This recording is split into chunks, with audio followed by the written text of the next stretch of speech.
Hello students, myself Pratik sir और मैं आप सभी स्टूडेंट्स का अपने इस YouTube platform the organic point पे स्वागत करता हूँ।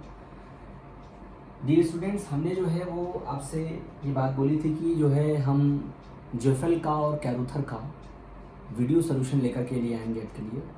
और जो वीडियो सोल्यूशन होगा हमारा वो किस सीक्वेंस में होगा, कौन कौन से चैप्टर्स उसमें थे, क्या उसका इंट्रोडक्शन था, वो मैंने आपको पूरा बता दिया। तो हमारा जो ये आज पहला सीरीज़ होगा वो जोफेल का जो हम चैप्टर आपको प्रोवाइड करेंगे, जैसा मैंने आपसे प्रॉमिस भी किया था कि हम बात करेंगे प्रोटेक्शन वाले चैप्टर की। चैप्टर 3 से मैं स्टार्ट करता हूँ और सीक्वेंस में आपको एक एक करके सारी वीडियो बनाऊंगा और पूरे चैप्टर को मैं आपको बड़े ही इम्फेटिक तरीके से कवर कर दूँगा। जो भी इसके अंदर है, जो भी इसमें प्रॉब्लम्स दी हुई हैं, उनका पूरा का पूरा वीडियो सोल्यूशन, जो इसका कंसेप्ट है थ्योरेटिकल उसका पूरा वीडियो सोल्यूशन, और साथ ही साथ अगर मान लीजिए एडिशनल कुछ चीज़ें होती हैं तो वो भी मैं आपको उसके साथ लिंक करके प्रोवाइड कर दूँगा। तो चलिए स्टार्ट करते हैं जोफेल के अपने इस चैप्टर नंबर 3 को। चैप्टर का नाम क्या है भाई? चैप्टर का नाम है concept of protecting groups, that is concept of protection of functional groups. देखिए, एक बहुत क्लियर बात यह है कि आप इसमें जो है वो प्रोटेक्शन की बात करेंगे। आप इसमें किसके प्रोटेक्शन की बात करेंगे? फंक्शनल ग्रुप के प्रोटेक्शन की बात करेंगे और ऐसे फंक्शनल ग्रुप्स के आप प्रोटेक्शन की बात करेंगे जो रिएक्टिव होता है। अभी रिएक्टिविटी का क्या मीनिंग है फंक्शनल ग्रुप से, वो आप थोड़ा समझिए। तो रिएक्टिविटी का मीनिंग क्या है और क्या इसका इंट्रोडक्शन है, पहले मैं इसको आपको अपने रेस्पेक्ट में बता दूं, उसके बाद फिर जो है मैं इस चैप्टर को स्टार्ट करता हूँ। तो इस चैप्टर में जो है वो अलग अलग फंक्शनल ग्रुप्स के प्रोटेक्शन के बारे में आगे बात की गई है, लेकिन पहले मैं आपको थोड़ा सा ब्रीफ कर देता हूँ अपने हिसाब से। एक बार ब्रीफ समझ में आ जाएगा आपको, फिर हम स्टार्ट करते हैं इस चैप्टर को। तो सबसे पहले जो है वो हमारा बात होगा कि हम फंक्शनल ग्रुप्स की प्रोटेक्शन की अगर बात करें तो कैसे फंक्शनल ग्रुप को प्रोटेक्शन की जरूरत होती है। आपके पास दो तरह के फंक्शनल ग्रुप्स होंगे। एक फंक्शनल ग्रुप होगा जो, देखिए एक बात पक्की है कि रिएक्टिव होना चाहिए फंक्शनल ग्रुप। देखिए मतलब कि फंक्शनल ग्रुप कैसा होना चाहिए? रिएक्टिव होना चाहिए, तभी उसको प्रोटेक्शन की जरूरत पड़ेगी। देखिए फंक्शनल ग्रुप्स क्या होना चाहिए आपका? फंक्शनल ग्रुप रिएक्टिव होना चाहिए। अभी देखिए रिएक्टिव है मान लीजिए अगर, तो वो किस रेस्पेक्ट में अपनी रिएक्टिविटी को रखे ताकि आप उसको प्रोटेक्ट करें, या रिएक्शन में जहां भी आप किसी तरीके का रिएजेंट या नेम रिलेशन इस्तेमाल कर रहे हैं वहां उसको प्रोटेक्शन की जरूरत पड़े। तो रिएक्टिविटी का मतलब क्या है यहाँ पर? देखिए जो रिएक्टिव है, या इसकी मैं अगर बात करूं रिएक्टिविटी की, तो जो रिएक्टिविटी का सेंस है यहाँ पर वो है आपके दो चीजों से जुड़ा हुआ। पहला electrophilicity, high electrophilicity, high electrophilicity, और दूसरा प्रेजेंस ऑफ एसिडिक हाइड्रोजन। देखिए यही बात होती है जो इसको अलग करती है दूसरे फंक्शन ग्रुप से, प्रेजेंस ऑफ एसिडिक हाइड्रोजन। यानी कहने का मतलब हम ऑर्गेनिक केमिस्ट्री में ऐसे फंक्शनल ग्रुप्स को प्रोटेक्ट करने की बात करते हैं जिन फंक्शनल ग्रुप्स के अंदर बहुत ज्यादा रिएक्टिविटी होती है। और रिएक्टिविटी का मतलब है यहाँ पर दो टर्मिनोलॉजी से। एक टर्मिनोलॉजी से है आपका कि हाई इलेक्ट्रोफिलिसिटी होनी चाहिए उस फंक्शनल ग्रुप के अंदर। अगर मान लीजिए कोई फंक्शनल ग्रुप बहुत ज्यादा इलेक्ट्रोफिलिक है, जैसे एल्डिहाइड है या कीटोन है या फिर कार्बोक्सिलिक एसिड है या फिर कार्बोक्सिलिक एसिड का कोई डेरिवेटिव है। लेकिन कार्बोक्सिलिक एसिड के कोई डेरिवेटिव की बात करें तो वहां सब में कार्बोनिल कार्बन है। लेकिन ये बात बिल्कुल सही है कि कार्बोक्सिलिक एसिड में एक और बात है, वो है एसिडिक हाइड्रोजन। तो आपके पास दो चीजें हैं कि या तो फंक्शनल ग्रुप के अंदर बहुत ज़्यादा एसिडिक हाइड्रोजन होना चाहिए या फिर एसिडिक हाइड्रोजन होना चाहिए, या फिर बहुत ज़्यादा इलेक्ट्रोफिलिसिटी होनी चाहिए, फिर उसको प्रोटेक्शन की ज़रूरत पड़ेगी। देखिए एक बात बिल्कुल क्लियर है कि अगर मान लीजिए इलेक्ट्रोफिलिक है तो उसको किससे प्रोटेक्शन की ज़रूरत पड़ेगी? उसको ज़रूरत पड़ेगी प्रोटेक्शन से न्यूक्लियोफाइल की। मतलब आपका कोई अगर मान लीजिए फंक्शनल ग्रुप है वो बहुत ज़्यादा इलेक्ट्रोफिलिक है तो उसको बचाना होगा आपको न्यूक्लियोफाइल से। और अगर मैं बात करूँ प्रेजेंस ऑफ एसिडिक हाइड्रोजन की तो इसको बचाना होगा बेस से। इसके अलावा बहुत सारे ऐसे भी जो कि कम इंपॉर्टेंट फंक्शनल ग्रुप्स होते हैं जिनके अंदर मान लीजिए कि इलेक्ट्रॉनिकली रिच नेचर है, न्यूक्लियोफिलिक टाइप का नेचर है, तो उससे भी हम बचा सकते हैं, लेकिन वो बहुत ज्यादा इंपॉर्टेंट नहीं होगा। तो यानी कि रिएक्टिविटी को हम इलेक्ट्रॉनिकली रिच टर्मिनोलॉजीज में भी एक्सप्लेन कर सकते हैं, और इलेक्ट्रॉनिकली डेफिशिएंट की मैंने बात कर ली आपसे। इलेक्ट्रॉनिकली रिच में जो है वो आपको बचाना होगा किससे, इसको इलेक्ट्रोफाइल से। लेकिन ये बात बिल्कुल क्लियर हो गई कि हमें जो ज़्यादातर फंक्शनल ग्रुप्स मिलेंगे वो या तो बहुत ज़्यादा इलेक्ट्रोफिलिक होंगे, तब उनको प्रोटेक्शन की ज़रूरत पड़ेगी। किससे ज़रूरत पड़ेगी प्रोटेक्शन से? न्यूक्लियोफाइल, मतलब न्यूक्लियोफाइल से बचाना है उसे। या फिर अगर मान लीजिए कि बहुत ज़्यादा एसिडिक हाइड्रोजन है किसी फंक्शनल ग्रुप के अंदर, जैसे अल्कोहल बात करते हैं, एमीन लेते हैं हम, तो उसको ज़रूरत पड़ती है प्रोटेक्शन की टुवर्ड्स बेस। अच्छा, बहुत सारे ऐसे फंक्शनल ग्रुप्स भी हो सकते हैं जो बहुत ज़्यादा इलेक्ट्रॉनिकली रिच हों, तो उनको फिर इलेक्ट्रोफाइल से बचाना पड़ेगा, और इलेक्ट्रोफाइल से बचाने के लिए जो आप वहां पर करोगे दैट इज कॉल्ड प्रोटेक्शन। तो ऐसे कौन कौन से फंक्शनल ग्रुप्स हैं जिनके अंदर ये प्रॉपर्टी होती है, उसी को अगर मैं कैटेगराइज करूं तो फिर वहां पर प्रोटेक्शन फंक्शनल ग्रुप की केमिस्ट्री जनरेट हो जाती है। तो थोड़ा सा मैं आपके लिए उसको एलाबोरेट करता हूँ, ये समझ में आ गई मेरी बात आपको। अब है क्या कि कौन से ऐसे फंक्शनल ग्रुप्स हैं जिनको इस तरह की जरूरत पड़ेगी, कौन से ऐसे फंक्शनल ग्रुप्स हैं जो बहुत ज्यादा इलेक्ट्रोफिलिक हैं, कौन से ऐसे फंक्शनल ग्रुप्स हैं जिनके पास एसिडिक हाइड्रोजन है, और किस तरीके से उसको प्रोटेक्शन में इस्तेमाल करते हैं, क्या प्रोटेक्शन का मतलब होता है, वो थोड़ा सा देखिए। एक बीच मैं आपको बिल्कुल क्लियर कर दूं कि जो भी फंक्शनल ग्रुप्स मैं आपको बताऊंगा वो रिएक्टिव होना चाहिए, तभी उसको प्रोटेक्शन की जरूरत पड़ेगी। तो हम बात करते हैं अब कुछ रिएक्टिव फंक्शनल ग्रुप्स की, कुछ रिएक्टिव फंक्शनल ग्रुप्स की बात करते हैं जिनको हम प्रोटेक्शन के लिए हम इस्तेमाल करते हैं, और प्रोटेक्शन केमिस्ट्री में उन्हीं का इस्तेमाल किया जाता है। तो जैसे अगर मैं बात करूं, एल्डिहाइड ले लिया मैंने, या फिर मैंने कीटोन ले लिया। यहाँ पर जो कार्बोनाइल कार्बन है वो ऑक्सीजन से जुड़ा हुआ है पाई बॉन्ड के थ्रू, और ऑक्सीजन की इलेक्ट्रोनेगेटिविटी की वजह से वो क्या है, इलेक्ट्रोफिलिक। और अगर वो बहुत ज़्यादा इलेक्ट्रोफिलिक है तो उसे हम बचा सकते हैं किसी न्यूक्लियोफाइल से, और जो बचाने के लिए हम रिएजेंट कंडीशन इस्तेमाल करेंगे वही है प्रोटेक्टिंग रिएजेंट्स। कुछ में जो मैंने आपको एसिडिक फंक्शनल ग्रुप्स बताया वो देख लीजिए। जैसे आप मैंने अल्कोहल ले लिया, अल्कोहल जो है वो क्या करेगा, उसके पास एसिडिक हाइड्रोजन है तो वो बेस से रिएक्ट कर सकता है, और अगर आप उसको बेस से बचाना चाहते हैं तो आप क्या करेंगे, उसको प्रोटेक्ट करेंगे, और प्रोटेक्शन के लिए जो कुछ भी आप इस्तेमाल करेंगे that is called protecting reagents. अब ये अल्कोहल कैसा हो सकता है, अल्कोहल प्राइमरी भी हो सकता है। अगर मान लीजिए कि जिस कार्बन पर वो जुड़ा हुआ है उस पर सिर्फ एक ही हाइड्रोजन है तो प्राइमरी हो सकता है। मान लीजिए कि अगर उस पर जो है वो दो हाइड्रोजन ना होकर के सिर्फ एक ही हाइड्रोजन है, दो आर ग्रुप हैं, उसको सेकेंडरी आप अल्कोहल बोलोगे। और टर्सरी अल्कोहल है मान लीजिए, तो वहाँ पर क्या होगा, कोई हाइड्रोजन नहीं होगा, एक कार्बन पर तीन अल्काइल ग्रुप जुड़े हुए होंगे, या तीन एराइल ग्रुप जुड़े हुए होंगे, या तीन कार्बन के ग्रुप जुड़े हुए होंगे, और उसके ऊपर OH होगा। तो प्राइमरी सेकेंडरी टर्सरी अल्कोहल का हाइड्रोजन क्या है, एसिडिक है। इस तरह से अगर मैं बात करूँ एमीन की, देखिए एमीन के अंदर भी क्या है भाई, एमीन के अंदर भी एसिडिक हाइड्रोजन है, साथ साथ इटसेल्फ देखा जाए तो ये क्या है, न्यूक्लियोफाइल भी हैं, इनके अंदर न्यूक्लियोफिलिसिटी भी है, अल्कोहल के अंदर भी न्यूक्लियोफिलिसिटी है, लेकिन जो प्रॉपर्टी इसकी इस्तेमाल की जाती है ना प्रोडक्शन के लिए, वो है इसकी एसिडिटी वाली हाइड्रोजन, जो इसमें एसिडिक हाइड्रोजन है उसका प्रेजेंस। अभी इसमें भी देखिए ऐसा ही, तो प्राइमरी मीन ले लिया मैंने, सेकेंडरी मीन भी ले सकता हूँ, सेकेंडरी मीन के बाद भी एसिडिक हाइड्रोजन है। तो यानी कहने का मतलब हो गया कि प्राइमरी एमीन और सेकेंडरी एमीन का हमें प्रोटेक्शन का जरूरत पड़ेगा।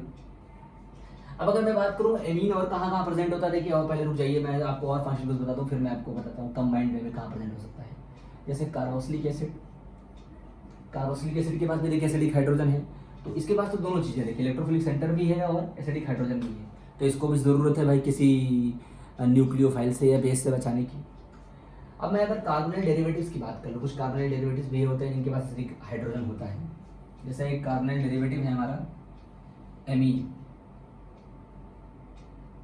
एमीन नहीं अमाइड, प्राइमरी अमाइड भी हो सकता है, सेकेंडरी अमाइड भी हो सकता है, उसके ऊपर एसिडिक हाइड्रोजन है तो उसको भी प्रोटेक्शन की जरूरत पड़ सकती है, तो हम अमाइड का प्रोटेक्शन भी करा सकते हैं।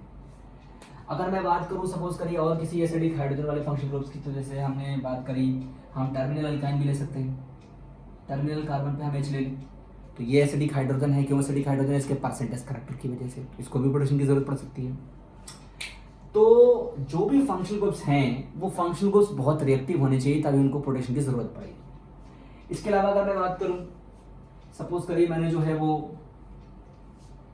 कोई ऐसा फंक्शनल ग्रुप ले जिसके पास एसिडिक हाइड्रोजन भी है, इलेक्ट्रोफिलिक सेंटर भी है। देखिए सपोज कीजिए मैंने जो है वो अमीनो एसिड ले लिया,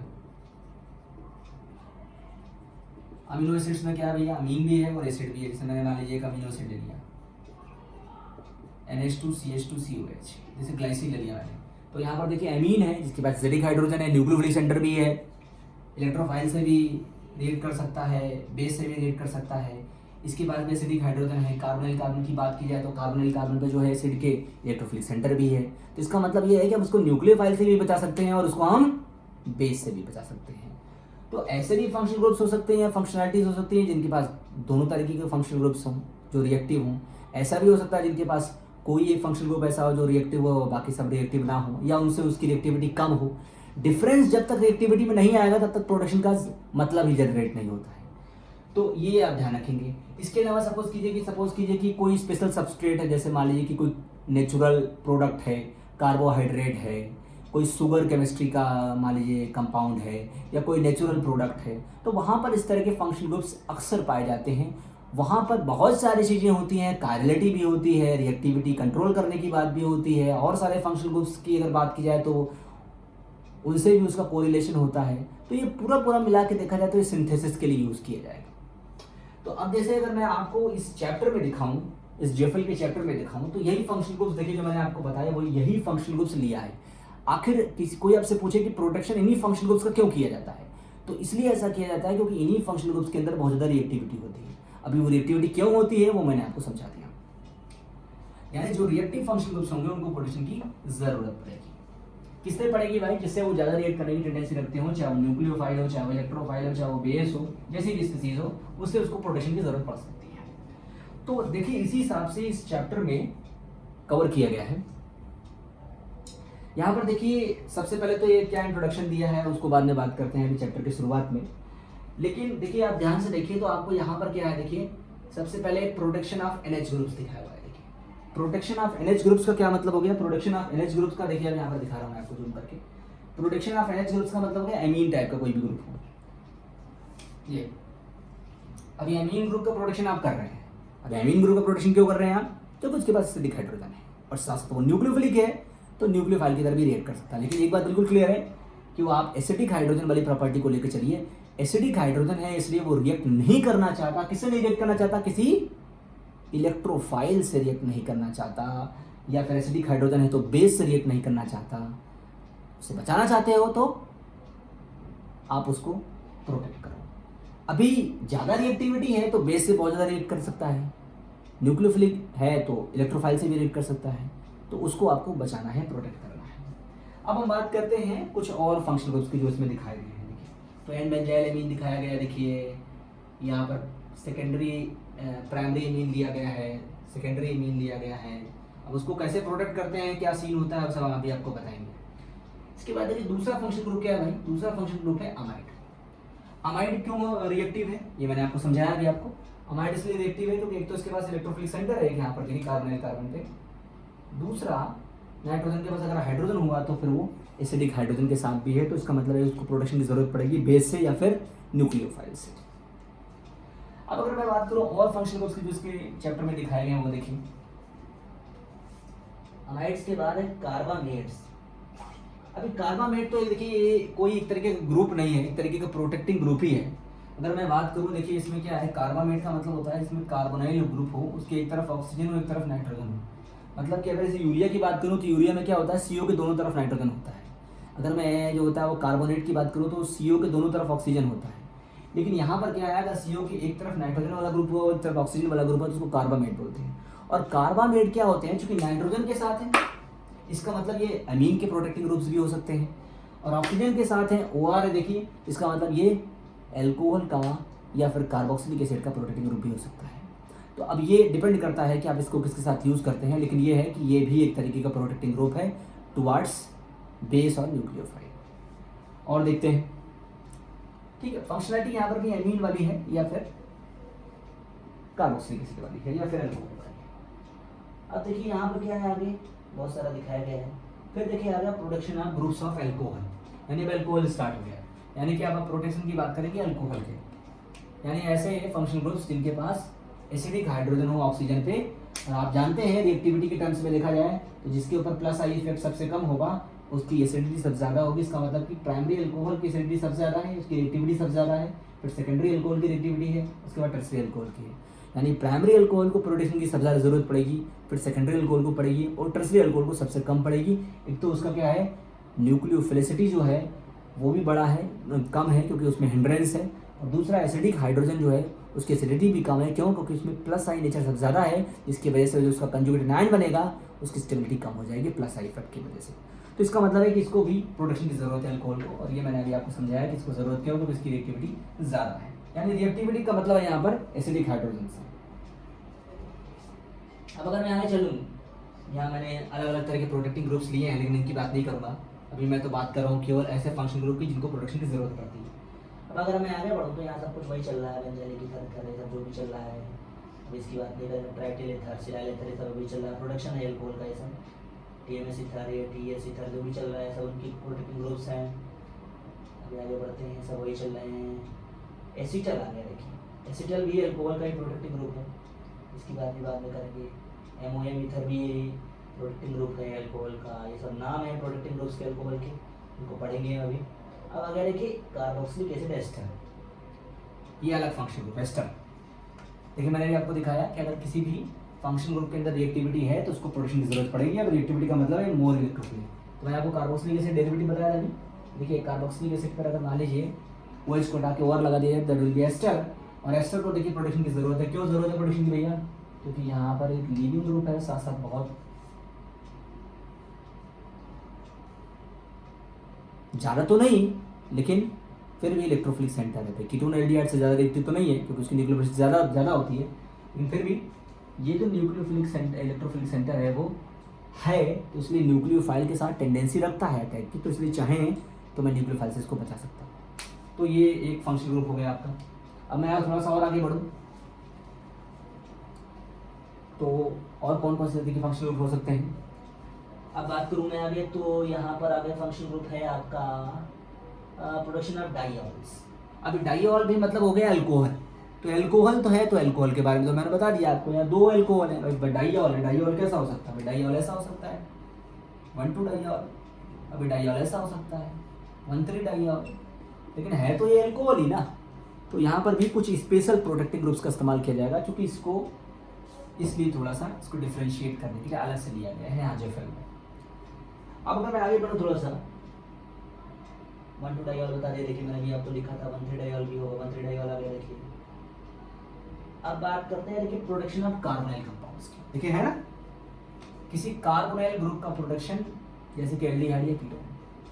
अभी आपसे कोई भी पूछे कि एल्डिहाइड और कीटोन को प्रोटेक्शन करने की जरूरत क्या है, क्या जरूरत है आप उसको प्रोटेक्ट कर रहे हैं, इसलिए जरूरी है क्योंकि एल्डिहाइड हो या फिर कीटोन हो, दोनों बहुत ज़्यादा इलेक्ट्रोफिलिक है। और अगर मान लीजिए उसकी इलेक्ट्रोफिलिसिटी बहुत ज़्यादा होगी तो उसको फिर हमें न्यूक्लियोफाइल से बचाने के लिए, या उसके अंदर एक तरह की इलेक्ट्रॉन विड्रॉइंग टेंडेंसी आ गई है तो वो अपने एडिशनल अल्फा कार्बन पर जो हाइड्रोजन है उसको एसिडिक बना रहा है, तो अगर आप बेस से बचाना चाहते हैं उस एसिडिक हाइड्रोजन को ना रिएक्ट करे वो, तो उसके लिए भी हम इस्तेमाल कर सकते हैं प्रोटेक्टिव ग्रुप्स का। तो एल्डिहाइड और कीटोन को प्रोटेक्शन की ज़रूरत है क्योंकि वो बहुत ज़्यादा इलेक्ट्रोफिलिक है और उसके अंदर एक बहुत स्ट्रॉन्ग -R कैरेक्टर है, जिसकी वजह से उसका हाइड्रोजन एसिडिक हो रहा है। उसको भी बेस से बचाने के लिए हम इसका इस्तेमाल कर सकते हैं। तो अब थोड़ा सा हम और आगे बढ़ते हैं। तो यहाँ पर सारे प्रोटेक्टिव ग्रुप्स जो हैं कीटोन और एल्डिहाइड्स जुड़े हुए हैं और उनकी रिएक्टिविटी को यहाँ दिखाया गया है। देखिए यहाँ पर समझाया गया है कि अलग अलग फंक्शनल ग्रुप्स में अलग अलग तरीके की रिएक्टिविटी हो सकती है। इसलिए देखिए यहाँ पर समझाया गया है कि सबसे ज़्यादा रिएक्टिविटी एल्डिहाइड के अंदर है, जो कि एसाइक्लिक एल्डिहाइड है। सिंपल एसाइक्लिक एल्डिहाइड की रिएक्टिविटी सबसे ज़्यादा है, ठीक। उसके बाद फिर इस कीटोन की है, फिर इस साइक्लिक कीटोन में 6 मेंबर साइक्लिक कीटोन की है। 5 मेंबर वाले साइक्लिक कीटोन की रिएक्टिविटी कम है 6 मेंबर वाले साइक्लिक कीटोन से, काइनेटिक रिएक्टिविटी ज़्यादा है इसकी। उसके बाद जो ये अल्फा बीटा अनसैचुरेटेड कीटोन है उसकी प्रोटेक्शन की बात कर रहे हैं, तो बहुत स्पेशल चीज़ है बेटा। तो अब ये क्यों रिएक्टिव है? क्योंकि ये इलेक्ट्रोफिलिक है। किससे बचाना है? न्यूक्लियोफाइल से। बचाने के लिए क्या लेंगे? प्रोटेक्टिंग ग्रुप्स, जिनके लिए जो रिएजेंट्स इस्तेमाल किया जाता है उसको बोलते हैं आप प्रोटेक्टिंग रिएजेंट्स। अक्सर लोग उसको रट्टा मारते हैं, लेकिन रट्टा नहीं मारना, कोरिलेट करके समझना। अब थोड़ा आगे बढ़ते हैं, देखते हैं और कौन से फंक्शन ग्रुप्स हैं इस चैप्टर में। तो मैंने जो आपको अभी समझाया ना कॉन्सेप्ट, वही कॉन्सेप्ट ये इस्तेमाल कर रहे हैं। अभी उस कॉन्सेप्ट को रट्टा नहीं मारना है, उस कॉन्सेप्ट को समझना है। तो भाई अलग अलग तरीके के यहाँ पर रिएजेंट्स दिए होंगे। चलो भाई स्टेलाइजेशन ऑफ अल्कोहल सब कुछ वही है भाई, आपका सब कुछ वही है, डाइऑल्स हैं सारी, अभी तो वही चल रहा है सारा। कीमो सेलेक्टिविटी आगे स्टेलाइजेशन की, चलो उसको भी देखेंगे, कोई दिक्कत नहीं, सब वही चल रहा है, ठीक है, सब वही चल रहा है, वही है सारा कंसेप्ट वही चल रहा है। अभी एल्डिहाइड कीटोन ही चल रहा है, ठीक है, एल्डिहाइड कीटोन ही चल रहा है, फिर फेमिनिज्म रिडक्शन आ रहा है, चलो ये तो भी वीक कर एल्डिहाइड कीटोन। देखिए प्रोडक्शन ऑफ कार्बोक्सिलिक ग्रुप आ गया। कार्बोक्सिलिक एसिड को भी प्रोडक्शन की जरूरत है क्योंकि उसके पास एसिडिक हाइड्रोजन है, मैंने भी आपको बताया। तो कार्बोक्सिलिक एसिड को बचाने के लिए आप अलग अलग तरीके का प्रोटेक्टिव रिएजेंट इस्तेमाल कर सकते हैं, जो इसलिए आप इस्तेमाल करेंगे क्योंकि इसके पास बहुत ज़्यादा एसिडिक हाइड्रोजन है और आप नहीं चाहते कि इसका एसिडिक हाइड्रोजन किसी भी तरीके से टूट करके रिएक्शन में इन्वॉल्व हो, और अगर इन्वॉल्व होता भी हो तो उसको रीगेन करने की कोई प्रॉपर्टी होनी चाहिए, इसलिए आप इसको किसी ऐसे फॉर्म में चेंज कर देंगे जो कि प्रोटेक्शन कहलाता हो। चलिए ये तो रहा आपका कार्बोक्सिलिक एसिड। अभी आगे बढ़ते हैं, देखते हैं और कौन सा ग्रुप है भाई, अभी और कौन सा ग्रुप है, अभी सारा वही चल रहा है, सब इसके फंक्शन ग्रुप्स जो जो इस्तेमाल कर सकते हैं प्रोडक्शन के लिए वो सब चल रहे हैं, सीरियल एस्टर, ऑक्सीजोनिन, सारा कुछ वही चल रहा है, आर्थो एस्टर सब वही चल रहा है। अभी देख रहे हैं प्रोडक्शन ऑफ डबल बॉन्ड और ट्रिपल बॉन्ड। भाई डबल बॉन्ड को इतना ज़्यादा प्रोडक्शन की जरूरत पड़ती नहीं, लिमिटेड है, तो इसको तो यहाँ से मैं क्रॉस कर देता हूँ, मेरे हिसाब से इतना ज़्यादा इंपॉर्टेंट नहीं है, लेकिन ट्रिपल बॉन्ड को प्रोडक्शन की जरूरत है। देखिए, और जिस तरह के ट्रिपल बॉन्ड को यहाँ प्रोडक्शन की जरूरत है वो मैं यहाँ पर दिखा रहा हूँ आपको। देखिए ऐसा ट्रिपल बॉन्ड जिसको आप टर्मिनल एल्काइन कंसीडर कर सकते हैं। देखिए यहाँ पर, देखिए आप गौर कीजिएगा, मैं आपको दिखा रहा हूँ, यहाँ पर ये टर्मिनल एल्काइन है आपका। देखिए यहाँ पर कौन है आपका, ये टर्मिनल एल्काइन का ये CH यानी SpCH है, तो इसको है ज़रूरत प्रोटेक्शन की। जब इसको ज़रूरत है प्रोटेक्शन की तो किससे ज़रूरत है इसको प्रोटेक्शन की, बेस से। तो इसका मतलब ये हो गया कि आप एल्काइन को भी प्रोटेक्ट कर सकते हैं, लेकिन कैसा एल्काइन होना चाहिए वहाँ पर, टर्मिनल टाइप, जिसके पास एसिडिक हाइड्रोजन हो, और एसिडिक हाइड्रोजन इसलिए क्योंकि वो sp हाइब्रिडाइज्ड है, परसेंटेज कैरेक्टर उसका 50% है। जो हाइड्रोजन है प्रोटॉन निकलने के बाद जो कार्बन आयन जनरेट करेगा वो कार्बन आयन स्टेबलाइज्ड होगा कार्बन की ज़्यादा इलेक्ट्रोनेगेटिविटी की वजह से, और ज़्यादा इलेक्ट्रोनेगेटिव क्यों है, क्योंकि उसका परसेंटेज कैरेक्टर ज़्यादा है। तो ये रहा इसका कंसेप्ट। और देखिए भाई और कौन सा फंक्शन ग्रुप है, मेरे हिसाब से समाप्त हो गया, ये समाप्त हो गया, बिल्कुल चैप्टर इज फिनिश्ड। तो मैंने आपको जितने फंक्शन ग्रुप दिखाए वो फंक्शन ग्रुप्स में अलग अलग तरह के प्रोटेक्शन का इस्तेमाल किया जाता है, जिनके लिए अलग अलग रिएजेंट्स का इस्तेमाल किया जाता है, जिसको आप प्रोटेक्टिंग रिएजेंट्स बोलते हैं। किससे प्रोटेक्ट करना है वो भी एक मतलब हुआ, किससे बचा रहे हो आप उसको। तो अगर उसकी प्रॉपर्टी आपको पता है कि वो क्यों ज़्यादा रिएक्टिव है तो किससे बचाना है आपको याद करना ही नहीं पड़ेगा। अभी कार्बोक्सिलिक एसिड को किससे बचाना है ये मुझे याद करने की जरूरत नहीं, क्योंकि उसके पास एसिडिक हाइड्रोजन है, मुझे बेस से बचाना है उसको, मुझे इसको बेस से बचाना है, मुझे इसको न्यूक्लियोफाइल से बचाना है। तो रट्टा तो मारना ही नहीं फिर वहाँ पे। एमीन है तो एमीन को किससे बचाना है, एमीन को इलेक्ट्रोफाइल से बचाना है क्योंकि उसके पास न्यूक्लियोफाइल है, या फिर कह सकते हैं कि उसके पास एसिडिक हाइड्रोजन है तो बेस से बचाना है। तो इसलिए इन चीज़ों को आपको दिमाग में बैठाना पड़ेगा, और ये चीज़ अगर आपके दिमाग में बैठ गई जो कि बेसिक है तो फिर आपको रटना नहीं पड़ेगा। तो अब मैं थोड़ा सा आपको सिंथेटिक स्ट्रेटजी में प्रोटेक्शन का क्या इन्वॉल्वमेंट होता है उसको समझाता हूँ। मैंने आपको क्लियर कर दिया सारा कुछ, तो किस रेस्पेक्ट में इसको आप पढ़ेंगे या इस किस रेस्पेक्ट में पूरा चैप्टर दिया गया है वो मैं आपको एक एग्जांपल लेके अगर दिखाना चाहूँ तो मैं आपको दिखा सकता हूँ, इसी बुक का लेके दिखा सकता हूँ। और वो देखिए आप ध्यान से, तो आपको एक स्ट्रेटजी देखेंगे तो आपको ज़्यादा बढ़िया समझ में आएगा। वैसे तो इसमें सारा प्रोडक्शन ही दिखाया हुआ है, लेकिन फिर भी जो है मैं आपको एक एग्जांपल लेके दिखाऊंगा, ज़्यादा बढ़िया समझ में आएगा। ठीक, देखिए जैसे आप यहाँ समझिए, इस एग्जांपल को ले लीजिए। मैं भी वैसे तो आपको सीक्वेंसली बताना चाहता था, लेकिन जो समझा रहा हूँ प्रोडक्शन तो उसको देख लीजिए।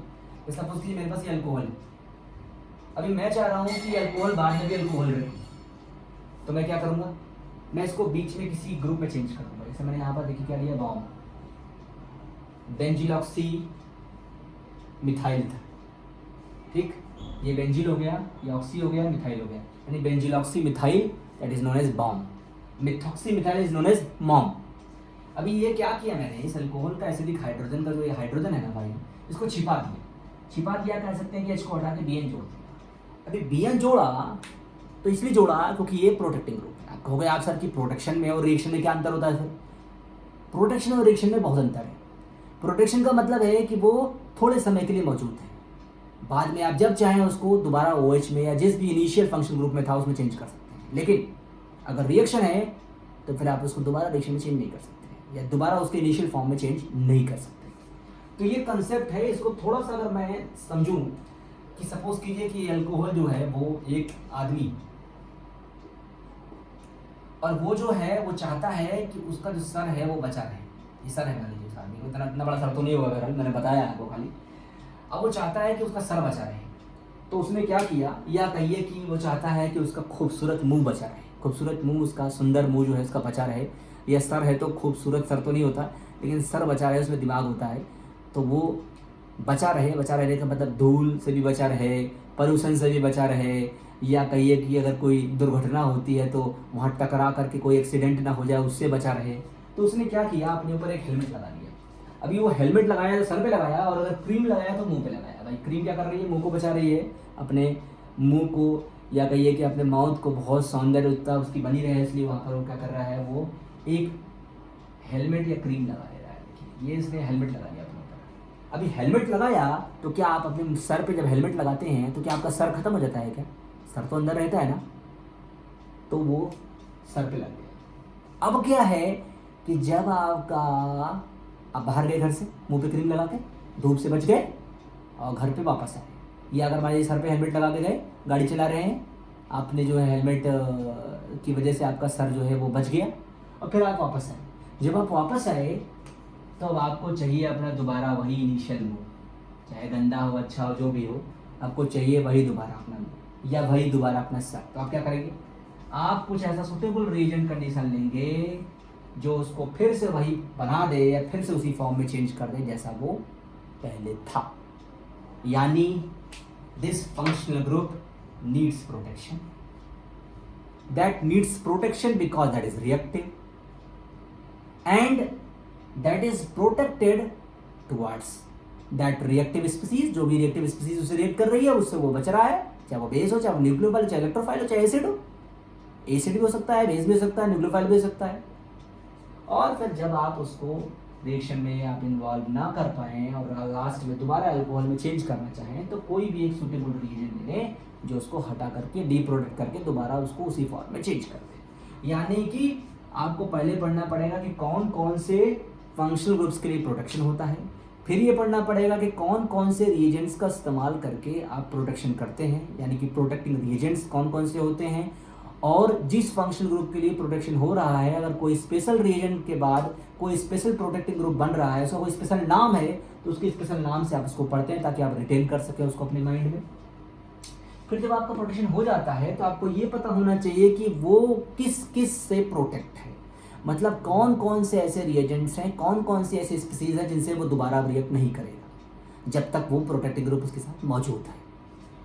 तो यानी कि किसके टुवार्ड्स वो स्टेबल है या किससे रिएक्ट कर सकता है, वो सब आपको पढ़ना पड़ेगा, या आपको एक समराइजेशन लेना पड़ेगा। और फिर लास्ट में कौन सा रिएजेंट कंडीशन इस्तेमाल करके आप उसको दोबारा अल्कोहल में या दोबारा उसके इनिशियल फॉर्म में चेंज करते हैं, that means D protective reagents. तो इसके हिसाब से इस पूरे चैप्टर को हम कवर करेंगे।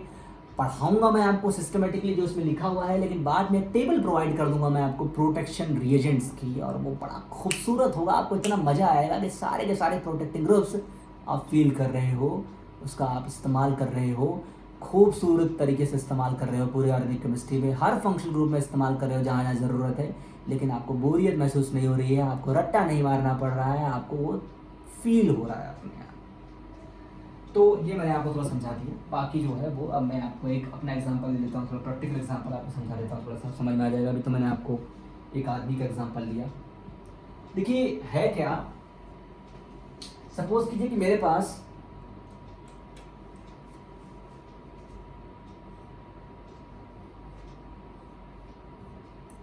एक रिएक्शन, अब इसके पास दो तरह के फंक्शनल ग्रुप हैं। एक तो है आपका ये कीटोन का कार्बोनाइल कार्बन, और दूसरा है ये कार्बोक्सिलिक एसिड का जो एस्टर बना हुआ है ना, एल्काइल एस्टर, उसका कार्बोनाइल कार्बन।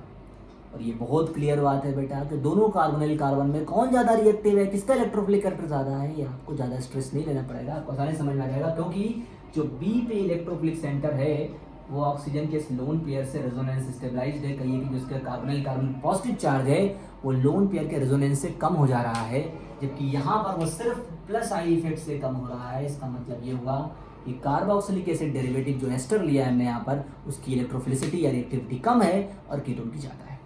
अब हमने यहाँ पर क्या करना है, हमें बनाना क्या है, थोड़ा देखिए, हमें बनाना है ये, हमें जो बनाना है वो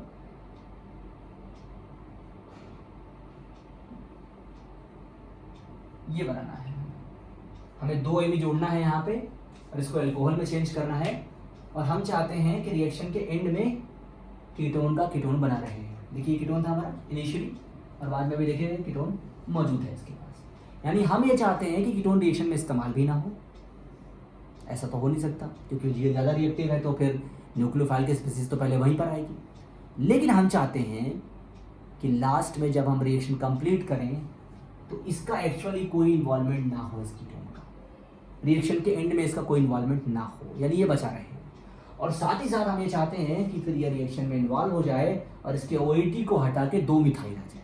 अब ये तो क्लियर बात है भाई कि इसके ऊपर अगर 2 मिथाइल आएगा तो वो उसी तरीके से आ सकता है जो इस कार्बोनाइल सेंटर के हिसाब से प्रेफर करता हो। अब इस कार्बोनाइल सेंटर की बात कीजिए अगर एस्टर की, तो इस कार्बोनाइल सेंटर पे इलेक्ट्रोफिलिसिटी है, तो यानी कि आएगा तो न्यूक्लियोफाइल की तरह ही जो भी होगा। और Ame जो है न्यूक्लियोफाइल की तरह कहाँ मौजूद होता है, ग्रिग्नार्ड रिएजेंट में या फिर ऑर्गेनोलिथियम रिएजेंट में। तो स्ट्रेटेजी देखिए यहाँ पर क्या है, स्ट्रेटेजी ये कहती है कि अगर आपको ये कन्वर्जन करना है तो कोई ऐसा रिएजेंट लो या कोई ऐसी स्पीसीज लो जो खाली कीटोन या एल्डिहाइड पर कुछ देर के लिए जुड़ जाए, लेकिन आप उसको जब कभी भी चाहो तो दोबारा कीटोन में ऑब्टेन कर सको। तो ऐसी स्पीसीज हमें लेनी होगी और वो एस्टर से रिएक्ट ना करती हो, सिर्फ एल्डिहाइड से करती हो या फिर कीटोन से। तो मैंने क्या किया, मैंने यहाँ पर ले लिया एक स्पेशल रीजन, मैं आपको पढ़ाऊंगा। प्रोडक्शन की बात करते हैं, हमने ले लिया, और अक्सर आप लोग बहुत पहले से पढ़ते आ रहे होंगे इसको, आपने इसको जैम में भी पढ़ा होगा, आप इसको बहुत पहले से 11th-12th से पढ़ते आ रहे होंगे कि 11th-12th में भी है। IIT-JEE की तैयारी करी आपने तो उसमें भी है, या नीट की तैयारी करी तो उसमें भी है, BSc करी तो उसमें भी है, MSc करी तो उसमें भी है, आप पोस्ट ग्रेजुएशन करने के बाद नेट की तैयारी कर रहे हैं, गेट की तैयारी करें तो उसमें भी है, हर जगह है, लेकिन आप लोग उसको रट्टा मारते हैं। तो मैंने क्या किया, इस कीटोन को इस डाइऑल के साथ 1,2-डाइऑल के साथ H+ का इस्तेमाल करते हुए कैटालिटिक अमाउंट में इसको बचा लिया। अभी H+ इस्तेमाल इसलिए कर रहे हैं ताकि वो कार्बन की इलेक्ट्रोफिलिसिटी को बढ़ा दे। ये दोनों अल्कोहल कैसे काम कर रहा है, न्यूक्लियोफाइल की तरह काम कर रहा है। तो यहाँ पर जो हो रहा है वो क्या हो रहा है, वो इसका ये बन जा रहा है। अब आपका होगा सर इसमें तो क्या है, इसमें तो हर जैसे जहाँ पर दूसरे रिएक्शंस हो रहे हैं वैसा ये भी है, लेकिन भाई ये स्पेशल इसलिए है क्योंकि ये सिर्फ एल्डिहाइड कीटोन से रिएक्ट करता है, पहली बात। दूसरी बात है कि जब चाहो तुम इसको दोबारा कीटोन में चेंज कर सकते हो। इसका मतलब ये है क्या, वही सर हेलमेट लगा दिया इसके ऊपर। अभी क्या है, अब हम हेलमेट पहन लिए तो हमारे सर को तो कोई दिक्कत नहीं होगी, लेकिन हमारे दूसरे हिस्से खुले हैं वहाँ पर दिक्कत हो सकती है। अब जैसे देखिए हमारे पास क्या है, अब हमने क्या ले लिया, इसमें ग्रिग्नार्ड ले लिया, MEMGBr एक्सेस में ले लिया, तो क्या हमें 2 Ame लेना है। तो देखिए मिथाइल ने न्यूक्लियोफाइल की तरह अटैक किया, बॉन्ड को तोड़ा, वापस लाया, निकाल दिया, तो पहले कीटोन बन गया, क्योंकि आपने इसको एक्सेस में ले रखा है तो दोबारा मिथाइल अटैक कर गया, और फिर क्या बन गया, 2 मिथाइल के जुड़ने के बाद यहाँ पर O- बन गया। ये कहिए पहले न्यूक्लियोफिलिक सब्स्टिट्यूशन हुआ, OH का रिमूवल हो गया और फिर न्यूक्लियोफिलिक एडिशन हो गया। और आपके पास जो स्पीसीज यहाँ के बाद बन रही है वो थोड़ा मैं यहाँ ऊपर दे देता हूँ, समय नहीं, यहाँ पर जगह नहीं है। तो यहाँ पर क्या हो गया आपका यहाँ पर एक तो इसका प्रोटेक्शन हो रखा है, और दूसरा यहाँ पर O-MgBr हो गया और 2 मिथाइल आ गया। यानी कि आपका जो चीज़ बचना चाहिए था वो बच भी गया, जहाँ रिएक्शन होना चाहिए था वो रिएक्ट भी कर गया। अब आपको क्या करना है, अब आपको प्रोटेक्शन का मतलब होगा तभी जब चाहो उसको दोबारा उसी फॉर्म में ऑब्टेन कर लो। तो भैया मैंने क्या किया, इसको दोबारा एसिड में चेंज किया, मतलब इसको दोबारा H3O+ से ट्रीट किया। जैसे H3O+ से ट्रीट किया, ये यहाँ से हाइड्रोलाइज हो गया। हाइड्रोलाइज होते ही इस कार्बन पर 2 OH आ गया। एक कार्बन पर 2 OH यानी जेमिनल डाइऑल, वो स्टेबल नहीं होता, यानी कि वाटर का रिमूवल हो गया और दोबारा देखिए आपको कीटोन मिल गया। यानी सिंथेटिक स्ट्रेटजी ये बताती है कि आपको इस कीटोन को और इस एस्टर को आपस में रिएक्टिविटी के थ्रू कोरिलेट करना पड़ेगा, और फिर जिसकी रिएक्टिविटी ज़्यादा होगी आप उसके लिए कोई सर्टेन रिएजेंट कंडीशन इस्तेमाल करेंगे जो उसके लिए प्रोडक्शन की काम करेगा। फिर किससे प्रोटेक्ट करेगा उसको, वो भी आपको क्लियर होना चाहिए। किसी न्यूक्लियोफाइल से कर सकता है, किसी बेस से कर सकता है, किसी एसिड से कर सकता है, किसी इलेक्ट्रोफाइल से कर सकता है। और फाइनली आपके लिए ऐसे रिएजेंट होने चाहिए जो ये बताते हों कि आप दोबारा उसको अगर कीटोन या एल्डिहाइड में चेंज करना चाहो या जिस भी फॉर्म में वो इनिशियली था, तो आप क्या करोगे। तो इस तरह से मैंने आपको इसका बेसिक्स पूरा बता दिया, आपको समझ में भी आ गया होगा बढ़िया से, इस एग्जाम्पल के थ्रू भी आपको समझ में आ गया होगा। और बहुत तरीके की आप केमिस्ट्री पढ़ते हैं जहाँ इसका इस्तेमाल होता है, चाहे शुगर केमिस्ट्री में बहुत सारे प्रोटीन ग्रुप्स पढ़ते हैं, आप प्रोटीन अमीनो एसिड्स पढ़ते हैं, वहाँ पर प्रोटेक्शन की बहुत ज़्यादा ज़रूरत पड़ती है। हमारे बायोलॉजिकल सिस्टम्स में बहुत सारे रिएक्शंस होते हैं जिनको प्रोटेक्शन की ज़रूरत पड़ती है।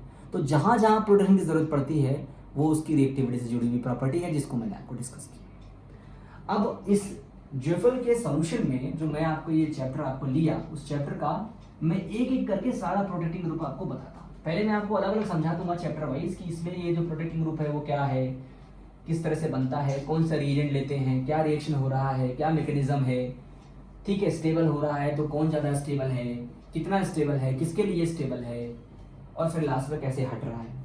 लेकिन बाद में मेरा अपना एक तरीका होगा, इसको मेरा अपना तरीका क्या होगा कि मैं आपको इतना समराइज कर दूंगा उसको इतने टेबल के फॉर्म में कि बाद में अगर आप इसको रिवाइज करना चाहो, याद करना चाहो, तो आप उसको आसानी से रिवाइज कर सको और ज़्यादा से ज़्यादा रीजेंट्स की कंडीशंस को उसके साथ कोरिलेट करके आप समराइज्ड वे में अपने दिमाग में रख सको।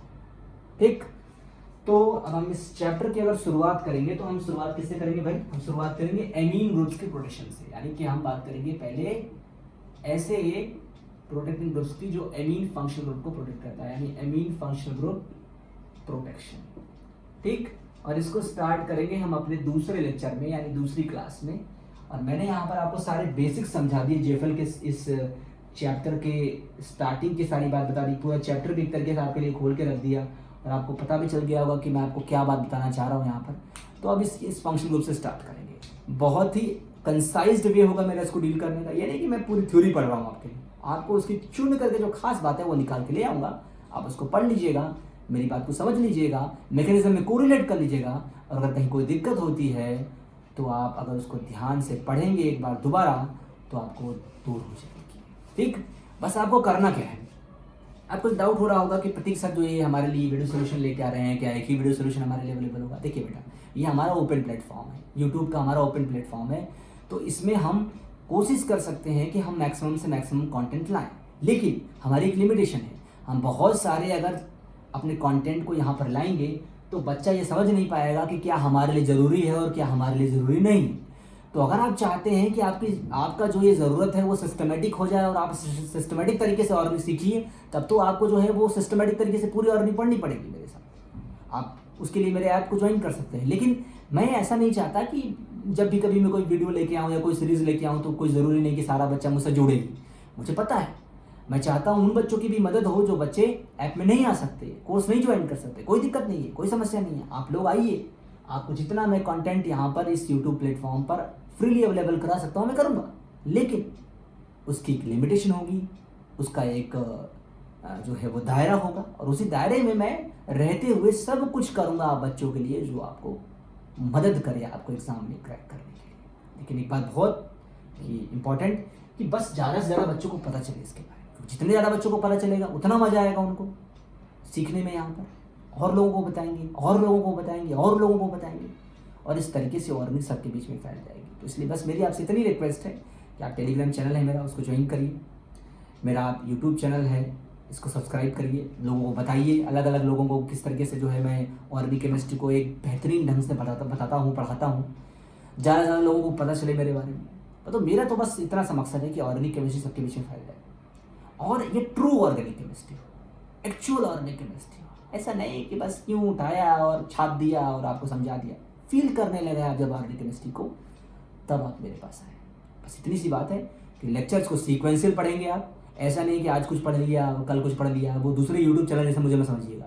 सिस्टमेटिक फॉलो कीजिएगा और मेहनत करते हुए पढ़िएगा और एक एक लेक्चर को सीक्वेंस में फॉलो कीजिएगा। मैं आपके लिए रेगुलर बनाता रहूँगा इनकी वीडियोस एक एक दिन छोड़ करके, और मैं अपनी इनोलेट सीरीज़ को लेकर के आपके लिए आया हूँ, तो उसके भी वीडियोस मैं आपको अवेलेबल कराता रहूँगा। वो इनोलेट सीरीज़ में आपको पूरी अवेलेबल कराऊँगा अपने यूट्यूब पे। लेकिन जितना ज़्यादा आप मेरे साथ कनेक्ट रहेंगे, जितनी अपनी बात मुझसे रखेंगे, उतना आपका फ़ायदा होगा। ठीक, चलिए, thank you very much and take care.